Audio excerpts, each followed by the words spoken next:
Good morning, everybody and everyone. Welcome to my channel. My name is Rezabul. So आज हम करेंगे class 8 का exercise 3.3 का question number 5 वाला देख सकते हो the measure of the adjacent angle ये वाला। तो यहाँ पर हम लोग करेंगे, देखिए, listen to me very carefully and look at this very carefully because it's important in your examination. देखिए यहाँ पर बोला the measure of the two adjacent angles of parallelogram are in the ratio 3:2। Find the measure of each of the angles of the parallelogram, है ना। तो मैंने एक rough में एक डायग्राम बनाया, द पैरेललोग्राम ABCD का रफ में एक डायग्राम बना दिया। देख ले, इसका नाम देते ABCD है ना। अब इसका ई करेंगे, फाइंड करेंगे। देखिए यहाँ पर 3:2 मतलब कि एक ही ये जो डायग्राम है, एक ही ई में क्या एडजेसेंट एंगल यहाँ पर बोल ही दिए थे। एडजेसेंट एंगल मतलब कि एक ही लाइन में होना चाहिए, इसलिए मैंने लिखा 3, इधर लिखा एक इधर 90 डिग्री, एक इधर 90 डिग्री। तो क्या होता है एडजेसेंट एंगल हमेशा क्या होता है, आप लोग जानते हैं कि एडजेसेंट एंगल हमेशा 180 डिग्री होता है। तो अगर 180 डिग्री होता है तो इसलिए मैंने इधर 90 डिग्री मान लीजिए, इधर 90 डिग्री मान लीजिए, एक ही लाइन में हो गया। आप इधर बोला कि 3 दे और 2, ये ए और बी का मान लिया, इसलिए मैंने लिखा let angle A equal to 3x X मान लिया और angle B equal to 2x, इसलिए मैंने एंगल ए में 3x लिया और बी में 2x दिया, है ना। अब देखिए अब angle A plus angle B equal to 180 degree, क्योंकि एडजेसेंट एंगल क्या होता है, आप लोग जानते हैं एडजेसेंट एंगल्स सप्लीमेंट्री होता है, इसलिए adjacent angles of a parallelogram are supplementary, इसलिए मैंने ये लिखा। और सप्लीमेंट्री आप लोग तो जानते हैं 180 डिग्री होता है, तो इसलिए 180 डिग्री लिख दिया। क्लियर। अब देखिए अब इधर तो a प्लस बी कर दिया। अब a का मीन कितना है 3x प्लस b का mean 2x equal to 180 degree.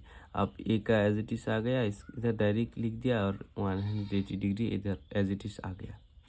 अब देखिए 3x plus 2x plus plus plus 3 और 2 करने से कितना होता है 5x का x कॉमन लाइए 5x 180 डिग्री इधर कॉमन लाया और x इधर आया 180 डिग्री और 5 इंटू में है, इसको डिवाइड में लाया तो 5 नीचे आया और देखिए 5 3 ज़ा 15 2 रहता है इधर और 20 होता है और 5 6 ज़ा 20, सॉरी इधर 20 नहीं रहता है, इधर आपका रहता है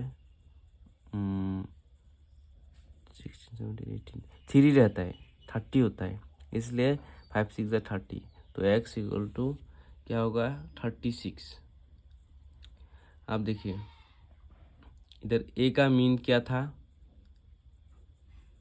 आपका 3x, यहाँ पर a का मीन 3x और b, तो इसलिए मैंने क्या लिखा 3 इंटू ये जो 36 है ना, इस 36 से क्या करना पड़ेगा आपको मल्टीप्लाई करना पड़ेगा, इसलिए a equal to 3x equal to 3 into 36 108 होता है और b का मीन 2x होता है, तो 2 इंटू 36 72 होता है। समझ में आया। अब यहाँ पर ख़त्म नहीं हुआ और है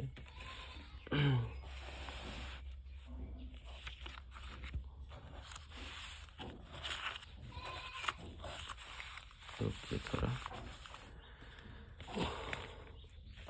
यहाँ पर देखिए जगह नहीं हुआ, इसलिए मैंने ऐसे करके लिखना पड़ेगा, लिखना पड़ा, बड़ा करके लिखा, छोटा करके लिखना चाहिए था। ठीक है कोई बात नहीं, आप लोग को अच्छे से समझ में आ गया, आ जाने से हो जाएगा। Angle C equal to angle A, अब देखिए यहाँ पर, देखिए आप यहाँ पर हमने क्या किया, मुसीबत है रे, पेपर ठीक से नहीं रहता है, अच्छा नहीं लगता मुझे। हाँ, सब जा रहा है।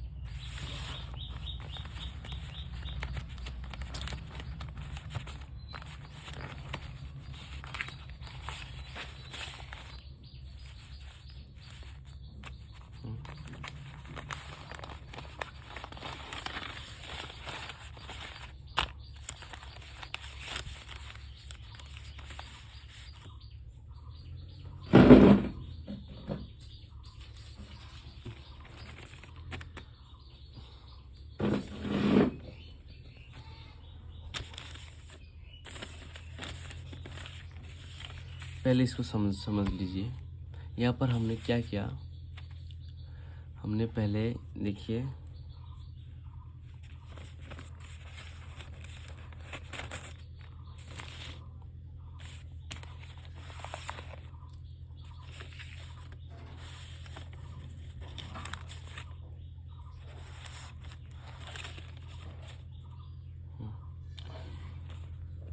देखिए हमने क्या किया, ए और बी को तो फाइंड कर लिया है ना, ए और बी को फाइंड कर लिया।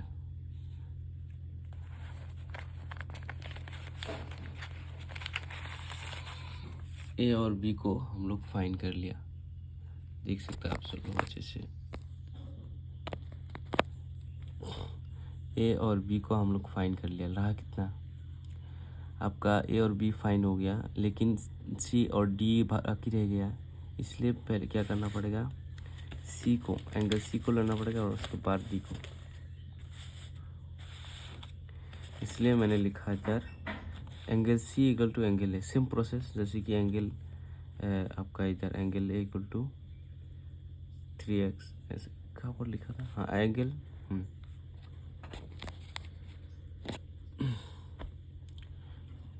एंगल सी जो है, यहाँ पर आप लोग देख सकते हैं एंगल सी जो है ये ए का अपोजिट है ना, इसलिए मैंने लिखा angle C equal to A, इसलिए मैंने लिखा angle C equal to A. और angle C equal to A क्या है, opposite angles of a parallelogram are equal, इसका ऑपोजिट होता है। और एंगल सी का कितना है, एंगल सी का आपका कितना आया था, यहाँ पर ये है ए का कितना था। अब देखिए ऑपोजिट मैंने क्या समझाया था आप लोगों को कि ऑपोजिट में जो रहता है वही इसका इक्वल होता है। अगर इधर 90 डिग्री होगा तो इधर भी 90 डिग्री होगा, अगर इधर 80 डिग्री होगा तो इधर भी 80 डिग्री होगा। इसलिए यहाँ पर क्या है 180 डिग्री है, 108 डिग्री है। देखिए यहाँ पर फाइन किया था, यहाँ पर मान लीजिए 108 डिग्री है नहीं, लेकिन बना लिया तो यहाँ पर भी 108 डिग्री होगा। इसलिए मैंने लिखा angle C equal to a का मीन कितना है 180 डिग्री, इसलिए c equal to 108 degree are equal. अब एंगल डी का कितना, देखिए एंगल डी कहाँ पर है, डी है, और डी किसका अपोजिट है, बी का। अब बी में कितना है 2x में कितना फाइंड किया था 72, सेम प्रोसेस। तो यहाँ पर देखिए डी एंगल डी किसका अपोजिट, बी का, इसलिए एंगल बी का कितना आया था फाइंड करके 72 है ना। तो यहाँ पर भी मान लीजिए 72। अगर यहाँ पर इसका अपोजिट होगा तो ये दोनों एंगल तो सेम ही होता है, इक्वली सेम साम होता है। तो इधर 72 डिग्री, यहाँ पर भी तो 72 डिग्री होगा ना, क्योंकि जैसे कि 108 डिग्री हुआ था ऐसे ही सेम प्रोसेस 72 डिग्री, इधर भी 72 डिग्री होगा। आई होप आप लोग समझ में आ गया होगा। अगर समझ में नहीं आया तो दोबारा आप लोग पूछ सकते हैं, क्योंकि ईजी है, एकदम ईजी है, थोड़ा सा समझना है बस इसको। आप देखिए angle C equal to angle A, C equal to 108 degree, angle D equal to angle B. अब एंगल डी किसका ऑपोजिट है, इसका ऑपोजिट है बी का, इसलिए angle D equal to angle D किसका ऑपोजिट है, देखिए एंगल डी है आपका बी का ऑपोजिट है, इसलिए इधर मैंने लिखा angle D equal to angle b. और angle D equal to angle b ये क्या है, किसका ऑपोजिट है, बी का, इसलिए मैंने लिखा opposite angles of a parallelogram are equal, है ना। अब देखिए यहाँ पर एंगल डी किसका कितना सम एंगल डी का कितना निकला था, डी क्यों लिखा, डी किसका ऑपोजिट है, बी का, इसलिए बी का जितना होगा, देखिए डी कितना था, बी का कितना था 72, इसलिए क्या होगा इक्वल होता है 90 डिग्री का, तो अगर इधर 72 डिग्री तो डी का भी 72 डिग्री होगा ना, इसलिए मैंने लिखा angle D equal to 72 degree.